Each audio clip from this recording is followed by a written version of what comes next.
ಗೃಹಲಕ್ಷ್ಮಿ ಈ ತಾಲೂಕ್ ಪಂಚಾಯತ್ ಮುಖಾಂತರ ಹಾಕೋದ್ರಿಂದ ಒಂದು ಸ್ವಲ್ಪ ಡಿಲೇ ಆಗಿದೆ. ಈಗಾಗಲೇ 4 ತಾಲೂಕ್ ಪಂಚಾಯತ್, ಬೆಂಗಳೂರು ರೂರಲ್, ಅರ್ಬನ್, ಅಲ್ಲಿ ಅರ್ಬನ್ ಅಲ್ಲ, ರೂರಲ್ಲು, ಅಲ್ಲಿ ಸೈಡ್ದಿಂದನೇ ಒಂದು 4 ತಾಲೂಕ್ ಪಂಚಾಯತಿ ಹಾಕಿ ಆಮೇಲೆ ಮತ್ತೆ ನಮ್ಮ ಇಲಾಖೆಗೆ ದುಡ್ಡು ಬರುತ್ತೆ.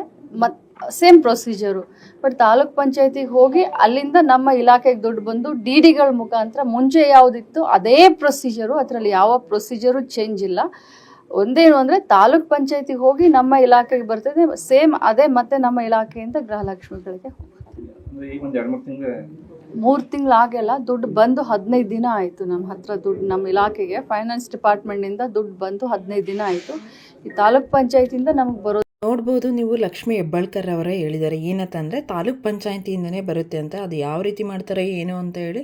ಸೊ ನಿಮ್ಮ ಖಾತೆಗೆ ಅಮೌಂಟು ಜಮಾ ಆಗುತ್ತೆ, ಆದರೆ ತಾಲೂಕ್ ಆಫೀಸಿಂದನೇ ಗೃಹಲಕ್ಷ್ಮಿ ಅಮೌಂಟು ಬರ್ತಕ್ಕಂಥದ್ದು. ಯಾಕಪ್ಪ ಈ ರೀತಿ ನಿರ್ಧಾರವನ್ನು ತಗೊಂಡಿದ್ದಾರೆ ಅಂದರೆ, ಸೊ ಇವರಿಗೆ ಪ್ರೋಸೆಸ್ಸು ತುಂಬ ಟೈಮ್ ತೊಗೊತಾ ಇದೆ. ಎಲ್ಲ ಗೃಹಲಕ್ಷ್ಮಿಯರು ಕೂಡ ನಮಗೆ ಹಣ ಬಂದಿಲ್ಲ ಅಂತ ಹೇಳಿ ಅವರು ತುಂಬ ಕಂಪ್ಲೇಂಟನ್ನು ಮಾಡ್ತಾ ಇದ್ದಾರೆ ಕಾಂಗ್ರೆಸ್ ಸರ್ಕಾರದ ಬಗ್ಗೆ. ಹಾಗಾಗಿ ಇವ್ರು ಏನು ಮಾಡ್ತಿದ್ದಾರೆ ಅಂದರೆ, ಸೊ ಇವರೇ ಖುದ್ದಾಗಿ ಏನು ಮಾಡ್ತಿದ್ದಾರೆ, ಅಮೌಂಟನ್ನು ಹಾಕೋಕ್ಕೆ ಪ್ರಯತ್ನವನ್ನು ಪಡ್ತಾ ಇದ್ದರು. ಹಾಗಾಗಿ ಅದು ತುಂಬಾ ಟೈಮ್ ತೊಗೊತಾ ಇತ್ತು. ಸೊ ಈ ನಿರ್ಧಾರನ ಹೆಂಗಾದರೂ ಮಾಡಿ ಬೇಗ ಗೃಹಲಕ್ಷ್ಮಿಯರಿಗೆ ಹಣ ತಲುಪಿಸ್ಬೇಕು ಅಂತ ಹೇಳಿ ಇವರು ತಾಲೂಕು ಆಫೀಸಿಗೆ ಅದನ್ನು ಇದು ಮಾಡಿದ್ದಾರೆ.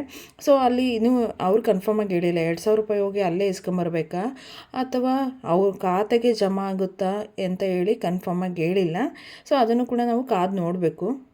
ಆಲ್ಮೋಸ್ಟ್ 99% ನಿಮ್ಮ ಖಾತೆಗೆ ಜಮಾ ಆಗುತ್ತೆ. ಯಾಕೆಂದರೆ ಮಧ್ಯವರ್ತಿಗಳ ಹಾವಳಿ ಅವ್ರಿಗೆ ಎಷ್ಟು, ಸರ್ಕಾರದವ್ರಿಗೆ ಮಧ್ಯವರ್ತಿಗಳ ಹಾವಳಿ ಅಂದರೆ ಏನು ಅಂತ ಗೊತ್ತು.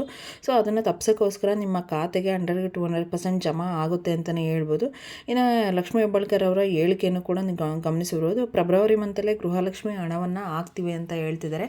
ಓಕೆ, ಅಲ್ಲಿಂದ ಇನ್ನು ಬರಬೇಕು ಅಂತ ಹೇಳ್ತಾ ಇದ್ದಾರೆ. ಬಟ್ ಈ ಮಂತಲ್ಲೇ ಸೊ ಇನ್ನೂ 15 days ಟೈಮ್ ಇರೋದ್ರಿಂದ ನಾಳೆ ಸಾಯಂಕಾಲ ಬರುತ್ತೆ ಅಂತ ಹೇಳ್ತಿದ್ದಾರೆ. ಎಲ್ಲ ಜಿಲ್ಲೆಗೂ ಕ್ರೆಡಿಟ್ ಆಗಿದೆ ಅಂತ ಹೇಳ್ತಿದ್ದಾರೆ. ಬಟ್ ಯಾವ ಜಿಲ್ಲೆಗೂ ಕೂಡ ಇನ್ನು ಕ್ರೆಡಿಟ್ ಆಗಿಲ್ಲ ಗೃಹಲಕ್ಷ್ಮಿ ಹಣ ಅಂತಲೇ ಹೇಳ್ಬೋದು. ಏಕೆಂದರೆ ಒಂದೊಂದು ಫೇಕ್ ನ್ಯೂಸನ್ನು ನೀವು ನೋಡಿ ಆ ಜಿಲ್ಲೆ ಕ್ರೆಡಿಟ್ ಆಗಿದೆ, ಈ ಜಿಲ್ಲೆ ಕ್ರೆಡಿಟ್ ಆಗಿದೆ ಅಂತ ಹೇಳಿ ಇದು ಮಾಡ್ತೀರಾ. ಇವತ್ತು ಸಂಜೆ ಬರುತ್ತೆ ಅಂತ ಹೇಳ್ತೀರಾ, ಅದೆಲ್ಲದೂ ಕೂಡ ಸುಳ್ಳು. ಯಾವುದೇ ರೀತಿಯ ಅಮೌಂಟು, ಹಣ ಯಾವುದೇ ಜಿಲ್ಲೆಗೆ ಕ್ರೆಡಿಟ್ ಆಗಿಲ್ಲ. ಇನ್ನು ವೆಯ್ಟ್ ಮಾಡ್ತಾ ಇದ್ದಾರೆ. ಓಕೆ, ಇನ್ನೂ ಕೂಡ ಇವರು ತಾಲೂಕು ಆಫೀಸಲ್ಲೇ ಪ್ರೋಸೆಸಿಂಗ್ ನಡೀತಾ ಇರೋದ್ರಿಂದ ಅಲ್ಲೇ ಇನ್ನೂ ಪ್ರೋಸೆಸಿಂಗ್ ಸ್ಟೇಜಲ್ಲೇ ಇದೆ ಅಮೌಂಟು. ಸೊ ಹಂಗಾಗಿ ಯಾವ ಜಿಲ್ಲೆಗೂ ಕೂಡ ಕ್ರೆಡಿಟ್ ಆಗಿಲ್ಲ. ಸೊ ನೀವು ನೋಡ್ತಕ್ಕಂತಹ ಮಾಹಿತಿ ಏನಿದೆಯೋ ಅದು ಫೇಕ್ ನ್ಯೂಸು. ಓಕೆ, ನನಗೆ ಬಂದಿಲ್ಲ ಅಂತ ಇದು ಮಾಡಬೇಡಿ. ಈ ಮಂತಲ್ಲೇ ಬರುತ್ತೆ. ಓಕೆ, ನಾನು ನಾಳೆ ಅಂತಲೂ ಕೂಡ ಹೇಳ್ತಿದ್ದಾರೆ. ಬಟ್ ನಾಳೆ ಅಂತ ನನಗಂತ ಅನಿಸಲ್ಲ. ಯಾಕೆಂದರೆ ಅದು ಪ್ರೋಸೆಸಿಂಗ್ ಸ್ಟೇಜಲ್ಲೇ ಇರೋದ್ರಿಂದ ನಾಳೆನೂ ಕೂಡ ಯಾವುದೇ ಕಾರಣಕ್ಕೂ ನಿಮ್ಮ ಗೃಹಲಕ್ಷ್ಮಿ ಏನಿದೆಯೋ ಅದು ನಿಮ್ಮ ಖಾತೆಗೆ ಜಮಾ ಆಗಲ್ಲ ಅಂತಲೇ ಹೇಳ್ಬೋದು. ಇದಿಷ್ಟು ಇವತ್ತಿನ ಇನ್ಫಾರ್ಮೇಷನ್.